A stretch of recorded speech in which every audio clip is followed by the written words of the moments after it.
Entonces, mire lo complejo que es el peso de la tradición, que lleva al hombre a desconocer lo que Dios enseña. Y qué es lo que Jesús muestra acá con respecto a las dos ofertas únicas que hay. Porque recuerde que solo hay dos ofertas, dos caminos, dos lugares. Hay dos posibilidades, no hay más. Dos religiones, no hay más. ¿Ya? Solo hay cielo e infierno. Camino ancho, camino angosto. Puerta espaciosa, puerta angosta. Dios, Satanás. Vida, muerte. Solo hay dos opciones. Jesús está resumiendo todo aquí. Pero a mí lo que más me llama la atención de este pasaje es ese consejo que Dios da después de que genera conciencia. Entrad por la puerta angosta. Sí, que no basta tener conciencia, hay que decidir. Hay que decidir. Y que Dios acude a la voluntad del individuo. Porque Dios puede obligar al hombre, ¿no? Sin embargo, ahí en la Y, de la cual hablamos ahora, Él les dice, venga, ahí está. Pero, por favor, vayan por la puerta, por el camino estrecho. Porque ese es el que lleva a la vida eterna. Usted tiene que decidir. Y hoy estamos frente a esa realidad. Este mensaje sigue vigente. Hay dos ofertas. Una que brinda el mundo con todo. Entonces tenemos desde lo más mínimo de las prácticas pecaminosas que, entre comillas, no son ofensivas, hasta aquellas que son tan agresivas y violentas, que pisotean, que ultrajan, que estigmatizan, que quitan la vida inclusive del semejante. ¿Ya?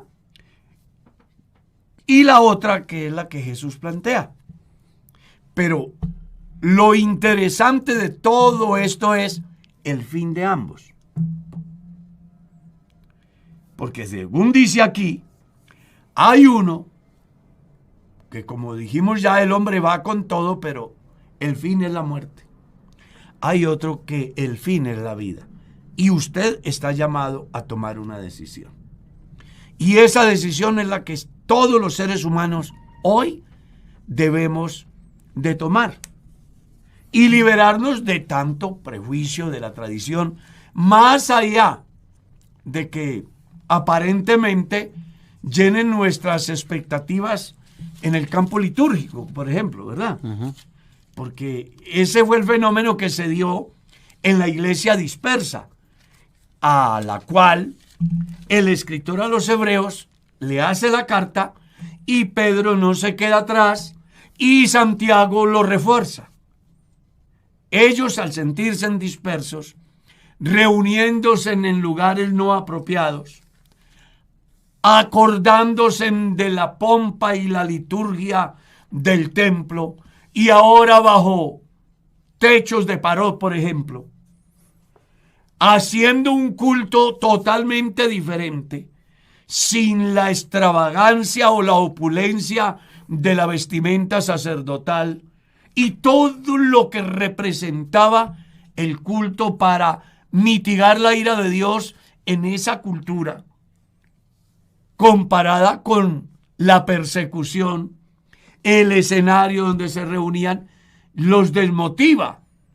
Y en razón a eso es que aparecen la primera y la segunda carta de Pedro, la carta de Santiago y la carta a los hebreos, para hacerles saber que a pesar de, vale la pena estar bajo una carpa, bajo un árbol, en una caverna, antes que participar de la liturgia rimbombante, que al final lo único que hacía era inducirlos por el camino ancho, mitigando de su conciencia los prejuicios pecaminosos, pero al final llevándolos a un lugar del cual jamás podrán regresar. Claro, es que ese es el camino anterior. Claro. Y si vivían de esa forma, pues ¿dónde está Jesús? Por eso es que Hebreos tiene una particularidad y es la superioridad que plantea y que pone de plano de Jesús en cuanto a todo lo que tiene que ver con la ley y el culto mosaico. Yo estaba analizando algo, y es que nosotros ahorita estábamos hablando de la totalidad y de la plenitud que podemos ver en torno al camino que representa Jesús, ¿no? Él es la puerta, Él es el camino, pero Él también es el pastor. Y si nosotros recordamos la enseñanza del capítulo 10 de Juan, me deja ver a mí que este camino se transita, pero tiene visibilidad al otro camino. Lo cual puede hacer que el otro, que el creyente que está transitando el camino angosto, sí de alguna forma envidie las cosas que están en el camino ancho. Porque el camino angosto, como lo hemos dicho, sí representa que aquel que lo transita, lo único que le cabe por esa puerta y por ese camino es una cruz. Y de alguna forma el evangelio puede hacerse una carga. Y yo recuerdo el Salmo 73, que me parece que es una buena anotación en este caso, ¿no? Y lo interesante que es, porque el hermano Carlos está diciendo que es mucho mejor encontrarse en una cueva o encontrarse en el peor lugar que volver a las tradiciones. Y la razón es sencilla, la razón es que por más cuesta arriba que esté el camino angosto, por más complicada que esté la cruz, usted siempre va a estar con su buen pastor.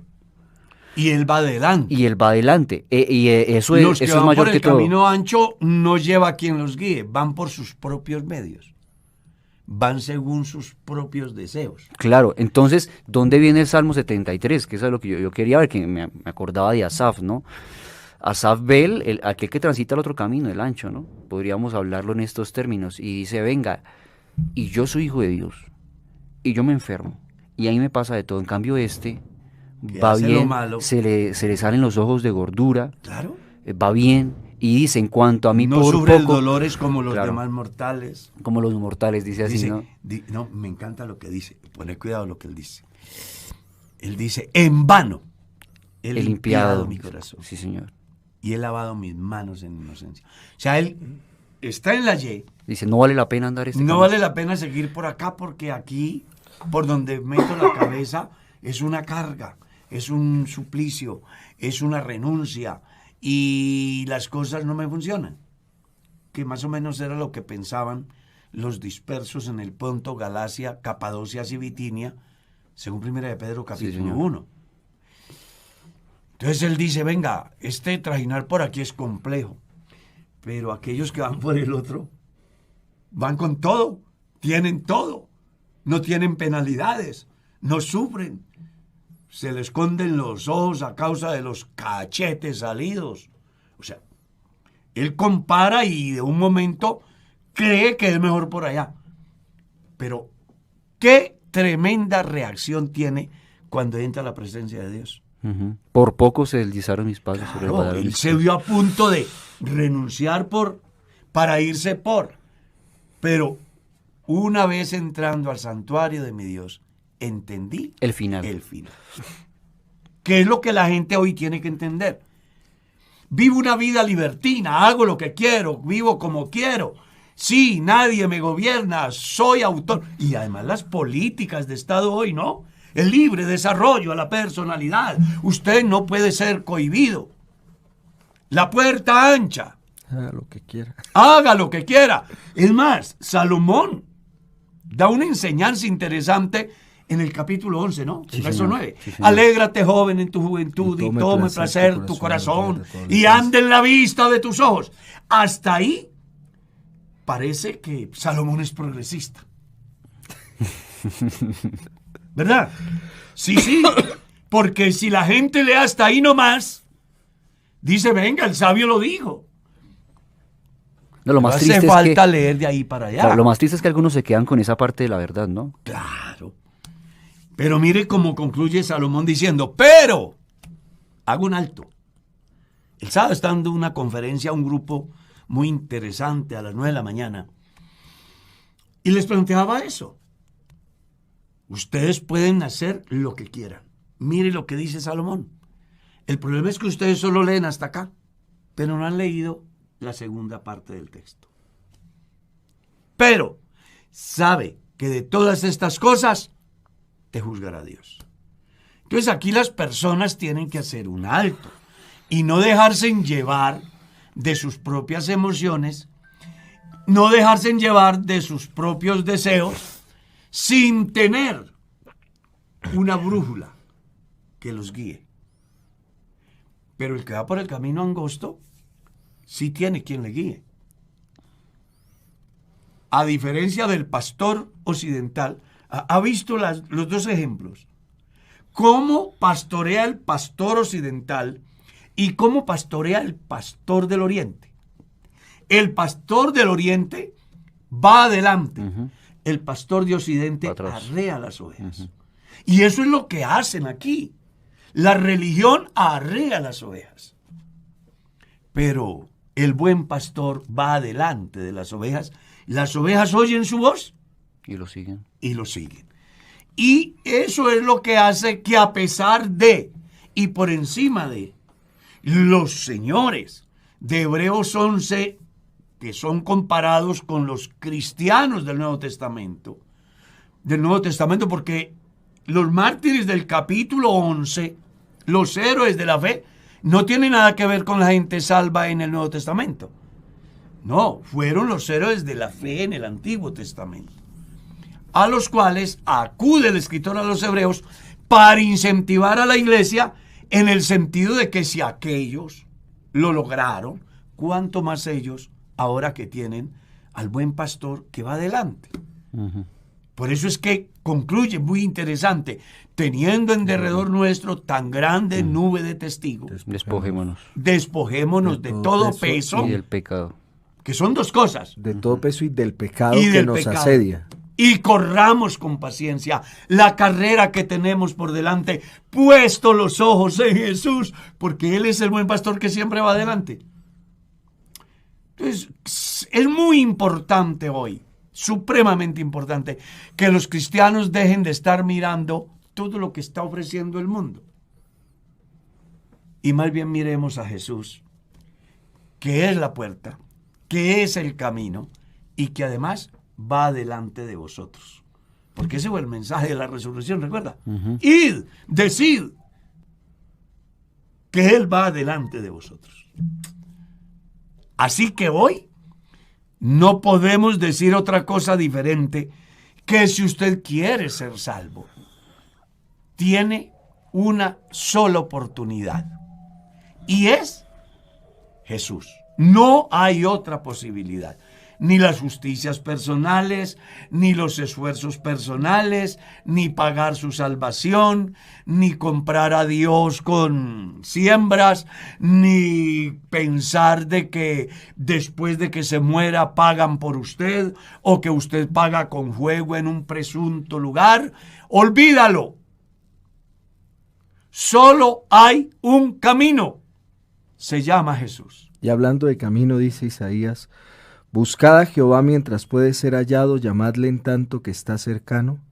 Deje el impío su camino, y el hombre inicuo sus pensamientos, y vuélvase a Jehová, el cual tendrá de él misericordia, y al Dios nuestro, el cual será amplio en perdonar. Porque mis pensamientos no son vuestros pensamientos, ni vuestros caminos mis caminos, dijo Jehová. Pero real otro, que es como son más altos los cielos que la tierra, así son mis caminos más altos que vuestros caminos. Oh, gloria a Dios. Y mis pensamientos más que vuestros pensamientos. Déjeme, yo le acuño otro texto. Tito 2:11.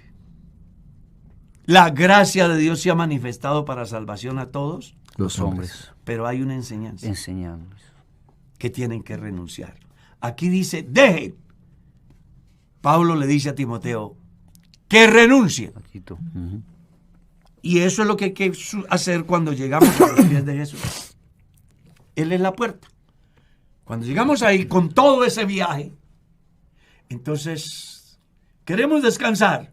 Dejemos ese viaje ahí y sigamos por el camino que nos lleva a la vida, que entre otras cosas, pocos son. No porque Dios no quiera, sino porque los hombres aman más las tinieblas que la luz, porque sus obras son malas. El tiempo se fue. Oye.